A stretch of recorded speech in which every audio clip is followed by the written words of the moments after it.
आप सभी को निर्जला एकादशी की हार्दिक शुभकामनाएं। स्वागत है आपका मेरे चैनल पर।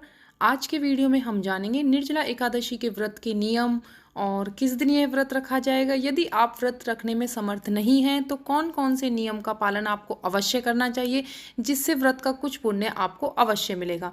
जैसा कि आप जानते हैं कि हर महीने में 2 एकादशी आती हैं, तो इस तरह से साल में 24 एकादशी पड़ती हैं। यदि आप सारी एकादशी का व्रत रखते हैं तो निर्जला एकादशी का व्रत तो आप रखेंगे ही, परंतु कई लोग ऐसे होते हैं जो एकादशी के सारे व्रत नहीं रख सकते हैं। उनके लिए निर्जला एकादशी का उपवास अति महत्वपूर्ण होता है।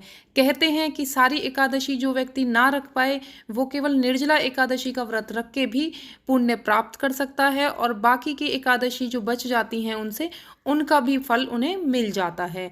निर्जला एकादशी साल की सबसे बड़ी एकादशी मानी जाती है, तो इसके नियम भी थोड़े से कठिन होते हैं। जैसा कि आपको नाम से ही पता है, निर्जला एकादशी यानी कि निर्जल होकर व्रत रखा जाता है। यदि आप सभी व्रत कंटिन्यू रखते आ रहे हैं तब तो आप फलाहार लेकर या जिस तरह से भी आप रखते हैं वैसे रख सकते हैं, परंतु आप हर एकादशी का व्रत नहीं रखते हैं और साल में केवल एक ही एकादशी का व्रत रखने के बाद जो जाने अनजाने में हमसे गलतियां हुई हैं उनके लिए क्षमा याचना करना चाहते हैं, तो आप निर्जला एकादशी का व्रत निर्जल रहकर करें।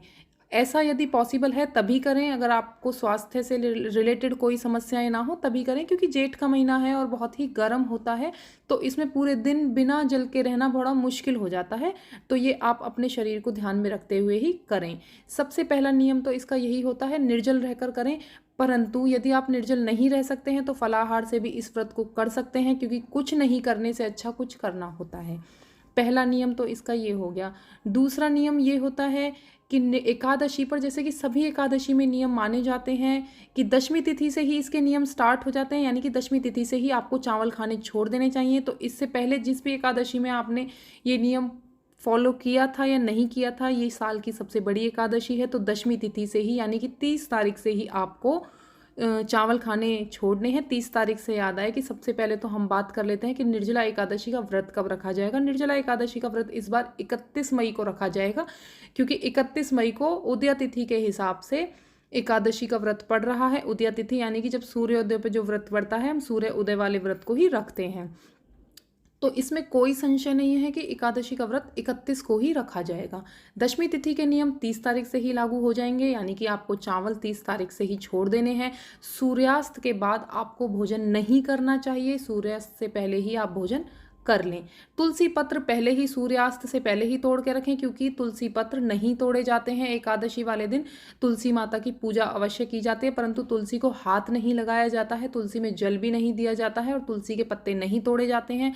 इसलिए सूर्यास्त से पहले तुलसी के पत्ते तोड़ने के साथ साथ थोड़ा सा अधिक पानी तुलसी में दें कि गमले की मिट्टी थोड़ी सी अगले दिन गीली रह सके, और तुलसी को थोड़ी सी छाया में रखें क्योंकि गर्मियों का मौसम है।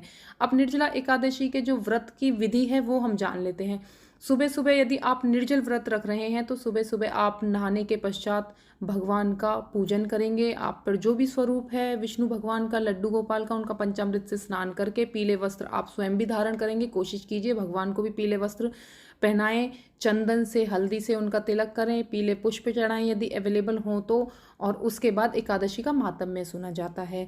जल नहीं ग्रहण किया जाता है। यदि जल भी नहीं ग्रहण किया जाता है तो आप समझ सकते हैं कि कोई भी फल फ्रूट कुछ भी नहीं, निराहार, मतलब कि मुंह से आपको कुछ भी नहीं खाना है। खाने के अलावा आपको याद रखना चाहिए कि सभी एकादशी में ये नियम फॉलो होता है। इस एकादशी पर खास तौर से आप किसी की बुराई ना करें, जितना हो आप चुप रहें, शांत रहें। इससे क्या होता है कि प्यास भी नहीं लगती है। उसके बाद जो अगला नियम है वह है दान का।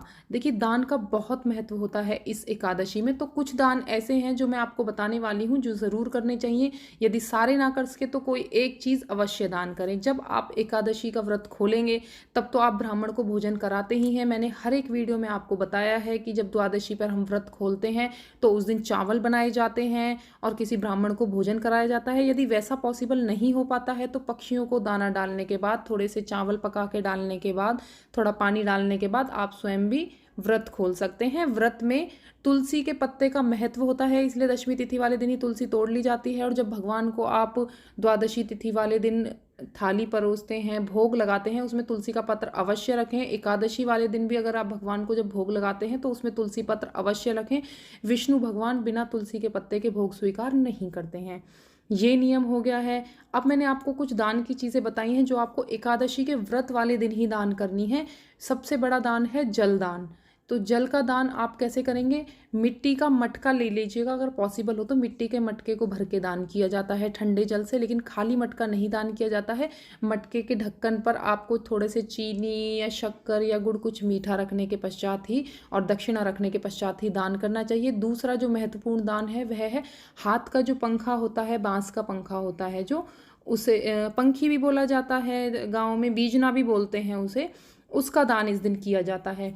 तीसरा है कि शरबत का दान आप कर सकते हैं, ठंडा शरबत बनाकर किसी को पिला सकते हैं। और चौथा दान है ठंडे फल फ्रूट को दान करना चाहिए। मौसमी जो फल होते हैं, ठंडे फल फ्रूट में भी, गर्मियों के में भी, वे फल ज़रूर दान करने चाहिए जिनमें पानी की मात्रा अधिक होती है। हम स्वयं तो जल ग्रहण नहीं करते हैं, परंतु जल से रिलेटेड चीज़ों का दान करते हैं, जैसे कि तरबूजा, खरबूजा, खीरा, ककड़ी, इस तरह की चीज़ें दान की जाती हैं। हो सके तो किसी को चप्पल, छाता, जूते, इस तरह की चीज़ें दान करें, क्योंकि गर्मियां हैं, छाते का दान महत्वपूर्ण होता है। आसन का दान कर सकते हैं। तो ये कुछ चीज़ें हैं जो गर्मी के मौसम में दान की जाती हैं, तो उनका बहुत लाभ होता है, बहुत पुण्य प्राप्त होता है।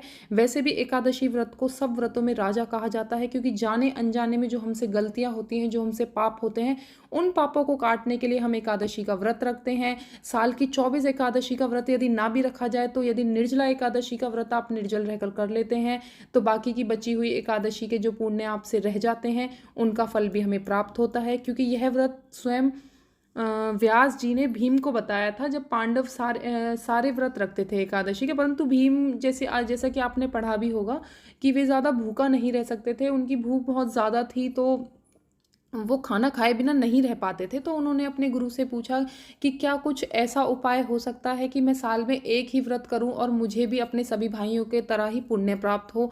तब उन्हें उनके गुरु ने बोला था कि हाँ, आप साल में पड़ने वाली निर्जला एकादशी का व्रत यदि निर्जल रहकर कर लेते हैं तो बाकी एकादशी के जो व्रत आपने नहीं किए हैं उनका पुण्य भी आपको मिल सकता है। तो आप इस तरह से समझ सकते हैं कि ये व्रत कितना महत्वपूर्ण होता है।